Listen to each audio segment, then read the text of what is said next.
周刊今年重磅邀请到被媒体《经济学人》誉为全球最具影响力的经济学大师泰勒·科文来台专讲，提出贸易战下的全球经济情势分析。科文教授在今年6月接受《今周刊》独家专访的时候，也说到，贸易战的经济冲击，与其看全球，不如针对不同国家个别分析。今周刊非常荣幸邀请到泰勒·科文教授来为我们分享贸易战下的新世界。Business Today is very honored to have Professor Tyler Cowen here with us to share his insights into global economic situation and prospects under the trade wars. 让我们掌声欢迎科文教授。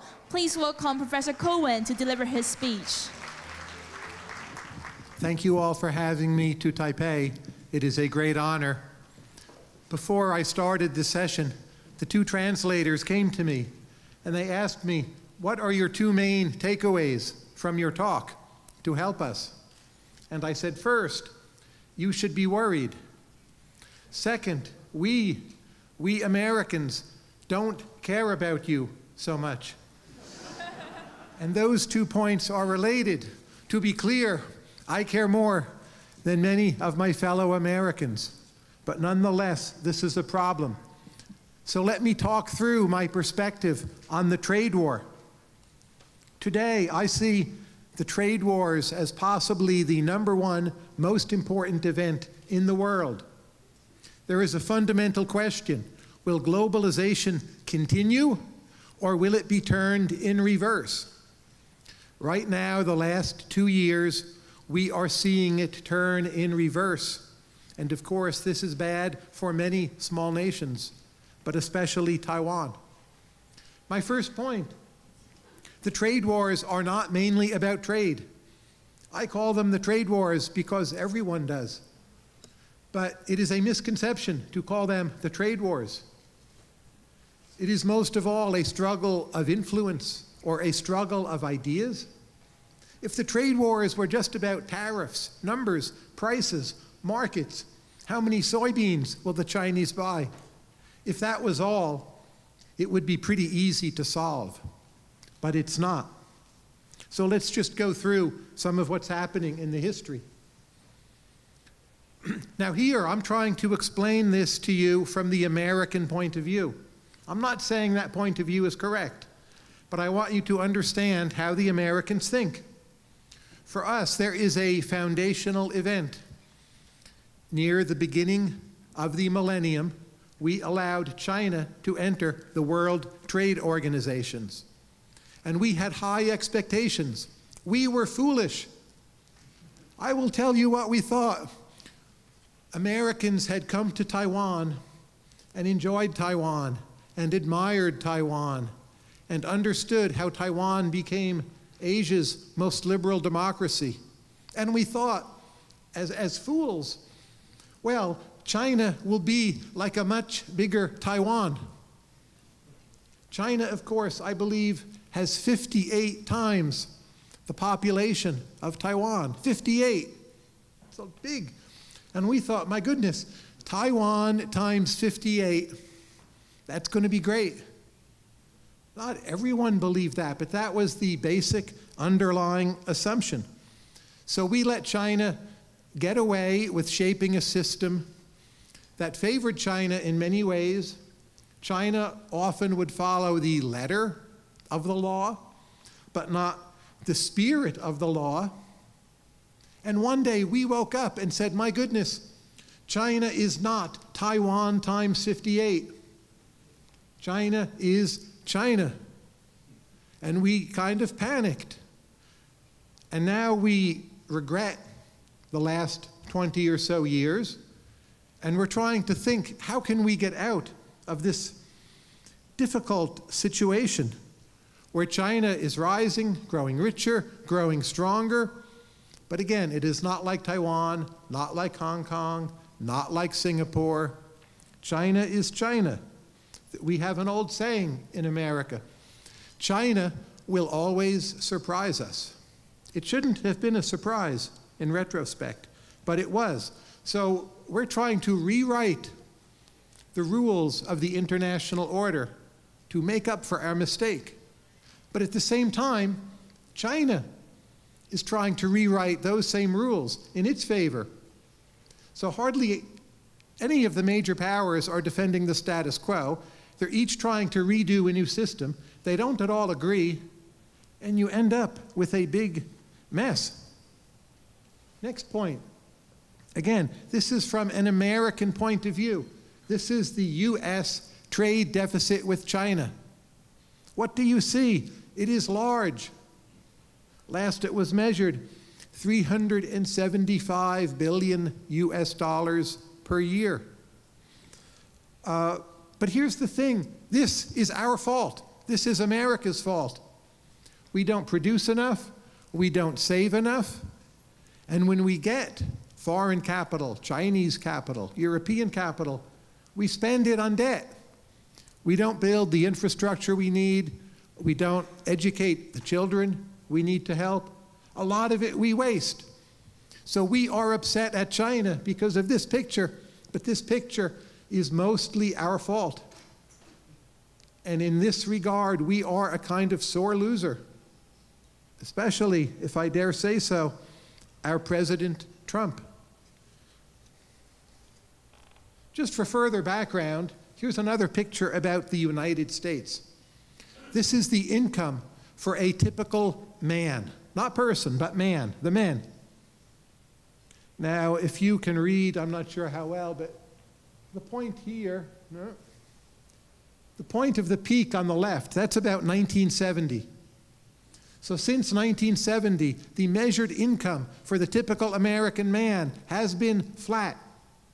The top 10% has done great. Women have made big gains.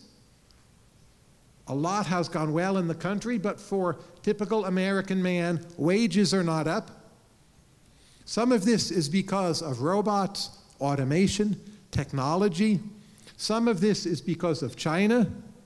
Some of this is general foreign competition, Japan, South Korea, even sometimes Taiwan.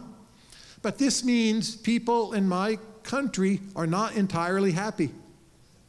And the ones who are most unhappy are often the men. The men have been the biggest gainers at the top 1%, top 10%, but also the biggest losers. Here's a striking fact about the United States. For the last 3 years in my country, life expectancy has gone down, not up. It went up basically for hundreds of years. The last 3 years it's gone down. More suicide, more deaths from drugs and opioids. So something is wrong in the United States. We don't agree on the lessons or the remedies, but we all agree something is wrong. Now, in this context, let's talk about American voters. American voters always are focused on America, and they're focused on the arguments and debates within America about America. This is not good, in my opinion, but it's a fact. And when dealing with America, it's maybe the first thing to realize. We are a large, inward-looking country. By the way, China is too. We're not as populous as China, but many of the same principles apply. In the history of America, most of the 19th century, America was a protectionist nation, not free trade. Protectionism has a long history in my country. It is not something new. So don't be shocked by the trade wars. Furthermore, the trade wars so far, we have put tariffs on many Chinese goods. American voters haven't noticed. They argue about one thing. Do you know what that one thing is? That one thing is a person. Can you guess who that person is? Anyone? President Trump. So you do have many people criticizing the trade war, but they don't care about the trade war. They care about criticizing President Trump. And they will pull anything in from here, from there, to criticize President Trump. But don't think that means they care about it very much. They don't. So, United States, the people, the voters, we have an election coming up. Really, hardly any of them are focused on the trade war. If you ask American voters, what's Huawei? They have no idea. They might say, oh, it's a Korean company that makes cars. They have just no idea. So our arguments about the trade war, don't be fooled. They're arguments about the parties, the politics, our president, and the trade war gets caught in the middle. And even as the election approaches, I don't think American voters are going to know very much about the trade war. Here's another point about the trade wars. Don't believe any forecasts you read about how they will hurt different economies. The main costs of the trade war for America, for China, they are not short run. They are about long run trajectories, long run paths. How will America and China grow? In my opinion, the trade war is terrible for China because it means China could be locked out of the most important market, the market that enforces quality the most, which is America. But in short-run GDP, that doesn't really show up much. America put on $200 billion worth of tariffs. Has that hurt our economy? Not yet. Has it raised the inflation rate? No. Has it raised interest rates? No. Has it thrown people out of work? No. I think it's very bad for the United States.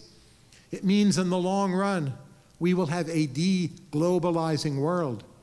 But if you are trying to think about the trade war, if you look at short-run numbers, oh, the GDP numbers, the dollar, the jobs market numbers, you will be misled. Think about long-run trajectories. And one of the most important long-run trajectories here is for other countries, the countries caught in the middle, which again includes Taiwan. Now my point, what is the trade war really about? It is not mainly about the tariffs. The tariffs, yes, they're one part. But the trade war is about China's industrial policy, the desire of China to be dominant in virtually every sector. It's about intellectual property theft, espionage. It's about whether China lets in more American companies, not just finance, as they've been doing, but say American tech companies. It's about how much will China buy from the US. It's also about spies. It's becoming clear to American CEOs, to American universities, that China has planted spies in every place, even my university. Chinese students come, hack into different systems, pull out material, bring it back to China. I'm not even sure it's valuable, but people are waking up somewhat and realizing spies are everywhere, and that too is part of the trade war. But mostly, the trade war is about the bottom item, geopolitics. Will China be allowed to become a totally dominant power in Asia? That's a big, complicated question. To some extent, it has already happened. But this is why the trade war is difficult to solve. Again, you can write a bargain over tariffs. But if you try to get China and America and the smaller countries to agree, will China become a totally dominant power in Asia? In my opinion, you will never really find agreement on that question. That is the big question. On that question, there is no agreement possible. You bargain at the margins. But I think for this reason, what we call the trade wars, it's really never going away. It will be with us for the rest of my life, quite possibly for the rest of the lives of everyone in this room, even the much younger people. Now, what exactly are the US motives in the trade war? Many people ask me this, including my Chinese friends. Like, what do you all want? It's a good question, isn't it?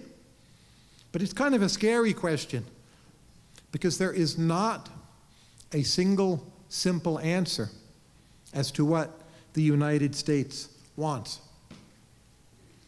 You look at voters. Voters don't really know what they want. They want the economy to be good. They want to have jobs. They don't want America to look foolish. But all of that, it's quite vague. It doesn't really pin down what will happen in the trade wars. Now take President Trump. It's striking to me that President Trump, he is actually a protectionist. For him, it is not strategy. It is his religion. It is his doctrine. He says on Twitter he loves tariffs. He calls himself the tariff man. I'm pretty sure he means it.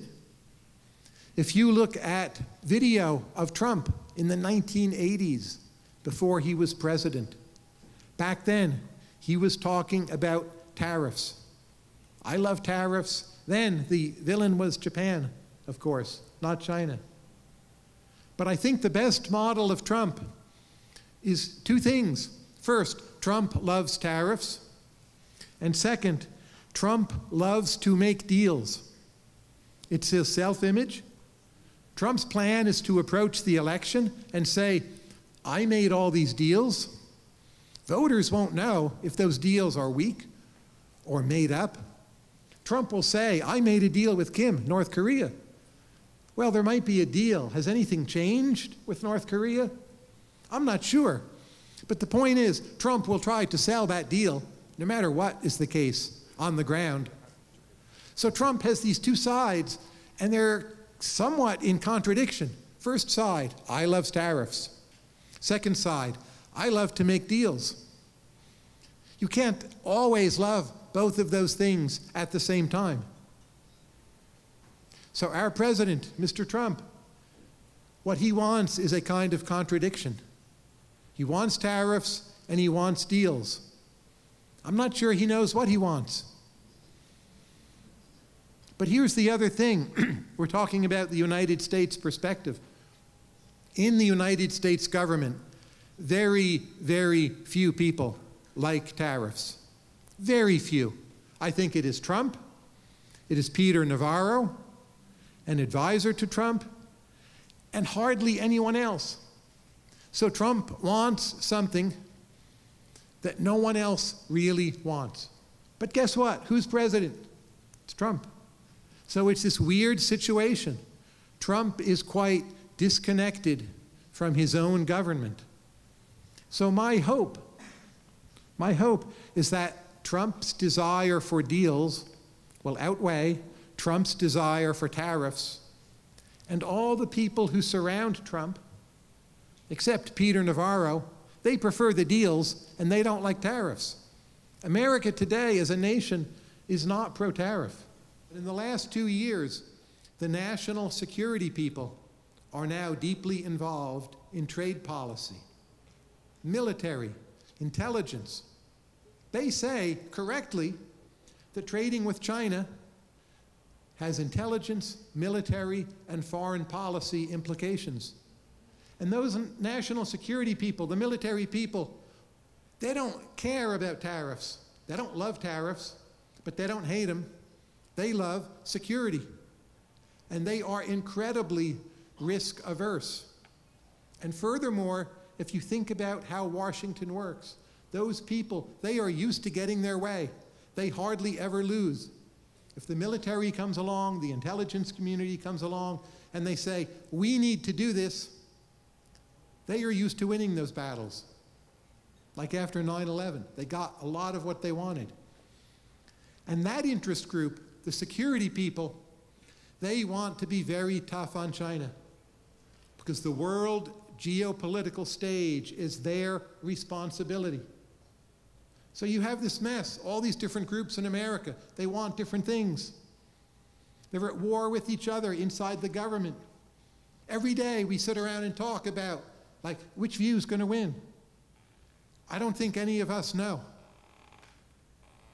You also have a Congress. Some of the Democrats in Congress, they are tougher on China than Trump is because they're backed by labor unions who maybe compete against Chinese goods. So, Trump loves tariffs, But in some ways, Trump is the moderate in this debate. So I think the clash with China, it would have come with or without Trump. And Trump is the one who wants a deal. The Democrats in Congress, do they want a deal? So Trump can wave it around between now and the election. Hey, American voters, I have a deal. Not really. The military intelligence people, do they want a deal? Well, they would like a very favorable deal, but they're risk averse. They don't just want a deal. And they don't want Trump to be reelected. So if Trump can't scream, I have a deal, they're kind of happy. So they are not really pushing for a deal. Trump is the one pushing for a deal. So Trump is kind of the problem and the savior at the same time. Isn't that weird and screwed up? But that's how I think it is going. Here's the other thing that's part of this debate, and this has to do very directly with Taiwan. The American leadership, you know, if you read like the Chinese communist speeches to the Politburo, they all say, by 2049, we will take back Taiwan. This is a common view. America, for a long time, has been worried that China will take back Taiwan. I don't think we actually love Taiwan that much. But here's the thing. If China could take back Taiwan, our other alliances might collapse. Let's say you're Israel, and you see China takes back Taiwan and America does nothing. How much do you then rely on the United States? Let's say you're NATO, and you see China takes back Taiwan. How much do you trust in the United States? What does Mr. Putin do 3 weeks later? Maybe 3 days later? Let's say you're Japan, and America lets China take back Taiwan. Well, you have to start thinking, let's build nuclear weapons. Maybe even South Korea. What does Saudi Arabia do the first day China takes back Taiwan? They go out and they buy some nuclear weapons. What does Turkey do? All of a sudden, you have a nightmare for America, but I would say a nightmare for the whole world. So in a funny way, Taiwan has America painted into a corner. Like we might even think, well, it's kind of easy if it were just one big happy country, but there's no way to get there without the world falling apart. So the American defense establishment, they think, well, look, China's going to try to take Taiwan. We need to confront them at some point, either sooner or later. And what's easier to do? To confront them now or to confront them in 11 years when they're richer and America is more in debt? Which is easier? It's easier to confront them now. So the defense people, the defense establishment, military, they think it is the best policy to confront China now, simply because they believe confrontation is inevitable. And on this question, Taiwan, where we are now, where probably all of you, most of you are from, there's not really a deal or a compromise. China either takes back Taiwan or it doesn't.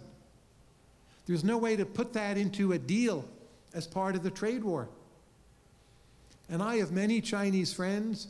I've been to China many times, and it's striking to me how much the Chinese people really believe Taiwan is theirs. Even the so-called Chinese liberals, ones who speak English, I don't speak Chinese, the ones I talk to, they all speak English, right? You would think, well, they're more Western, they're more liberal, they're more democratic. Maybe, but most of them, they think Taiwan is theirs, like Americans think Colorado, Texas, Virginia are theirs. They don't really question it that much. So that's this other element in the trade war. Very hard to solve. Now you speak to Chinese. Why are Americans doing this? Many Chinese say America is doing it to keep China down. It's not mostly true. I think America would love for China to be Taiwan times 58. But the China we have is a threat. And there is a view better to confront now than later. And it ends up looking like America wants to keep China down. America wants China to grow and prosper, but completely on America's terms. It's such an American attitude. America likes to want things on its own terms, and it is bad at seeing the perspectives of other countries. So to China, it looks like we want to keep China down. If someone wants to keep you down and poor and rotten, how can you make a deal with them? What kind of deal could that be? So that too makes it harder to solve the trade wars. A key issue to watch, I think, in how the trade wars evolve. Don't watch the tariffs. The tariffs are a sideshow. You can always take off a tariff. But the building of 5G networks and the question, what restrictions will be placed on companies that deal with Huawei? This, to me, is the focal issue. And in America, the national security people, they want to say, we need to be very tough on Huawei. Most people in Congress, they have been briefed by intelligence, by military, and they now believe we should be very tough on Huawei. Don't let Huawei in other countries. Many people want to even try to drive Huawei out of business. And I think for China, that is very difficult to accept. But then you have Trump. Trump wants to make a deal. Trump doesn't care that much about Huawei. He threatens Huawei, but for him it's like a stick. So Trump, he has this contradiction. He says, we can't let in Huawei. The Chinese could listen to everything we say. It's probably correct. And then Trump says, like 3 days later, oh, let's make a deal on Huawei. We'll let Huawei in if you do these 5 things for us. And that's a kind of contradiction. Everyone's confused. I think China's confused. I don't think China actually understands the United States very well. I live right outside of Washington. I don't understand it that well. How good a job is China supposed to do? It's just a very different history and culture than what you have in China. But I would say if you're going to track one issue, like the hardest issue in this is the Huawei issue, not the tariffs issue. There's plenty of countries that know how to make deals on tariffs. But will the US try to drive Huawei out of business, keep it out of global markets, deny it critical components? Again, I'm not sure what's going to happen, but I think if you track that, you will stay on top of the trade wars better than if you track any other single thing. Key issue. Do you know where this is? This is Holland, Netherlands. Beautiful country, flowers, April. This is the European Union. It's a key question in all this. Which side will European nations choose in the trade wars? If you look at America trying to put sanctions on Iran, actually Europe is mostly going along. They scream, they criticize, they say we won't do this, but you take away the rhetoric, for the most part, European governments and companies are letting America have its way, for better or worse. But they're taking the side of America, though again, if you just read press releases, it doesn't sound that way. But the Huawei debate, so far, European nations are taking the side of China. They're saying, we might use Huawei. It's better, it's cheaper, it'll be ready quicker. Why not? It's not really the job of Netherlands or Belgium or Italy to defend Taiwan now, is it? No. They don't care. Maybe America doesn't care a lot, but I can assure you they care less. For them, it would be very easy to have one big, happy China, and they don't want a messy path of getting there, but they want the better, cheaper product from Huawei. And here's the other thing. Believe it or not, President Trump has a reputation for being unpredictable. So the Europeans, they're terrified that if they go hardline on Huawei, no way, Huawei, we keep you out. They are terrified that 3 weeks later, President Trump will turn around and say, oh, Huawei, we're going to make a deal, come on in. And then Europe is left out there on this branch, having irritated China, upset everyone, getting nothing in return. So Europeans, they're waiting. They're sending the positive signals to China, not the US. But they too, they're caught in the middle. We'll see what happens there, but it's another key question to watch. If the Europeans really do end up siding with China, as it appears, it's very hard for America to win the trade wars. Europe is a major player. Now China, what does China want out of all this? Just like the Chinese don't understand America very well, I don't understand China very well. I don't speak Chinese. I've been there many times over the last 30 years, but it's hard for me. So I'm not going to tell you, like, here's my big theory of China, but I'll just show you one or two pictures. You've probably seen these. This is Chinese debt. Is it going up or down? It's going up. China has a lot of debt. China's getting older. What's happening to Chinese growth rates? They're getting slower. Now, I'm not here to scare you with some big story that China is going to explode or fall apart. I don't believe that. But still, China is in a vulnerable position. Slower growth, aging population, a lot of debt. So it seems to me China really is very worried about the trade wars. They cannot just keep on taking blows with no penalties. If you ask another question, is China deleveraging? Is China getting its debt down? Well, this picture shows it's kind of a tie. Maybe China's deleveraging, maybe it's not. But again, it's a kind of knife-edge issue where China could do very well or maybe get in some big trouble. So I think the right way to think about China, as far as I can tell, is that China feels vulnerable. She actually, in some ways, feels weak.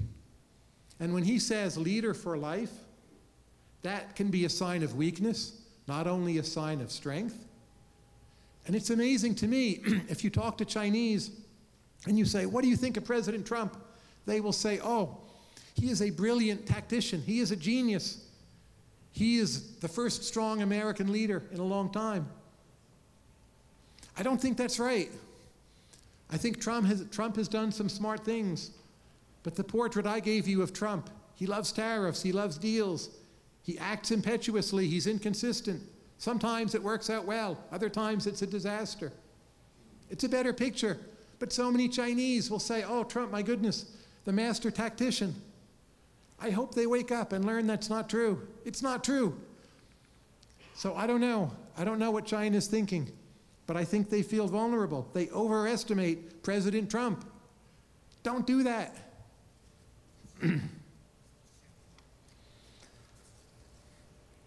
One Belt, One Road, just a quick word on that. I think that will work out pretty well for those countries west of China. But I don't think it'll work out that well for China. Those countries are borrowing a lot. They're already renegotiating their deals. Those are not the best markets for China. Best markets for China are the US, European Union, South Korea, Japan. So China's trying One Belt, One Road to save itself, to become independent. I don't think it will go badly, but I'll just say I don't think it will solve their basic problems. They need access to the best markets. One Belt, One Road is partly a money sink. It's partly about channeling money to state-owned enterprises in China. If they want to do it, fine. I don't think it's a huge threat to the United States. But again, I don't think it will get China out of China's current problems. Just a side note on that. Last slide, there's about 5 minutes left, but just to raise the basic question, like, who exactly is caught in the middle of all this? Do any of you recognize this picture? I was there 2 days ago. It's Taroko Gorge, right? Talk about being caught in the middle. You ask, the countries caught in the middle. Number one, I think, actually, is Singapore. Singapore is highly vulnerable.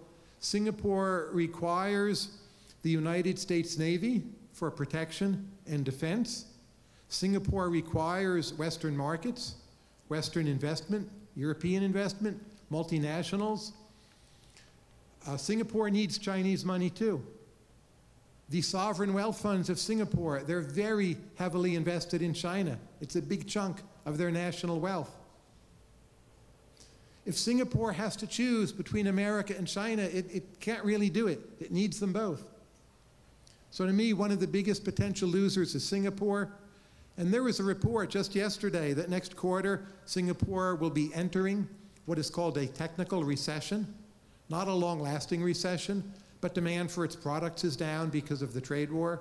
So Singapore, in my view, highly vulnerable. Another country, highly vulnerable, South Korea. South Korea needs the US for defense, partly against North Korea, partly against China, but also in a funny way against Japan. I don't mean that Japan is going to attack them. That's not realistic. But for the Japanese to exert further trade pressure against South Korea, as they just announced a few days ago, the real protector of South Korea there is the United States. And President Trump has said nothing, done nothing. It's a sign he's not a tactical genius. He just doesn't, I think, understand it.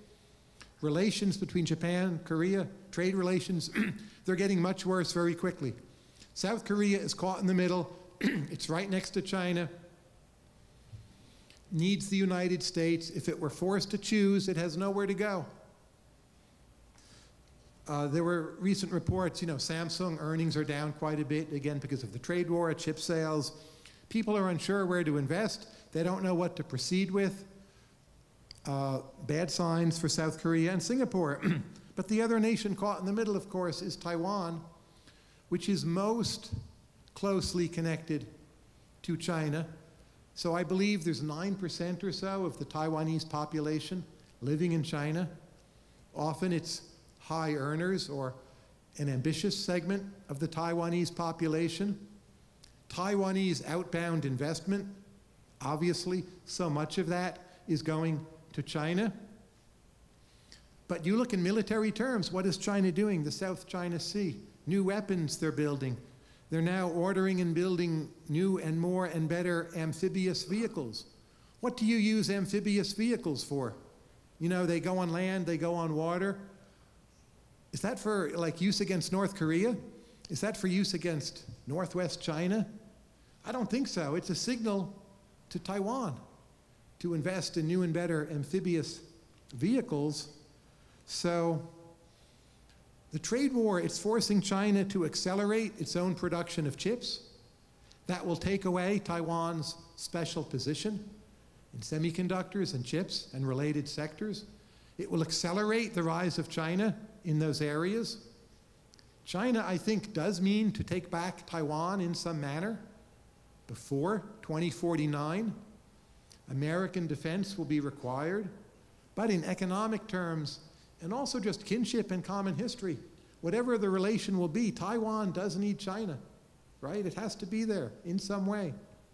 So if Taiwan is forced to choose, it seems to me, again, there is no way to make the choice. It's like being forced to choose between your heart and your lungs. You hope the choice doesn't come up. So in my view, the very biggest losers of the trade wars are the smaller countries caught in the middle. So I said you should be worried. We kind of care about you and we don't as Americans. The good news is this. The trade wars are in their early stages. They are highly complex. They have not yet completely exploded. I would say I'm neither an optimist or a pessimist. But an optimistic solution is possible. I'm not sure we'll find it, but somehow I think it is there. If we agree on a few things, kick the can down the road, agree on a few more things, accept some of the contradictions in all of our positions, maybe not even have such a long-run plan, but just hope to keep things going and live another day, to reconfigure matters and adjust again and again and again. And that sounds ugly and messy and complicated. It's kind of how the European Union does everything. And no one is impressed by that. But the thing is, in these situations, it's often the best of a series of bad alternatives. So let us watch the trade wars closely. I hope they go well.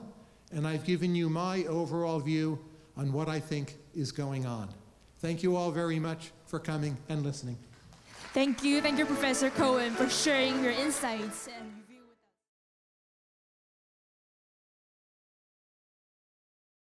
us.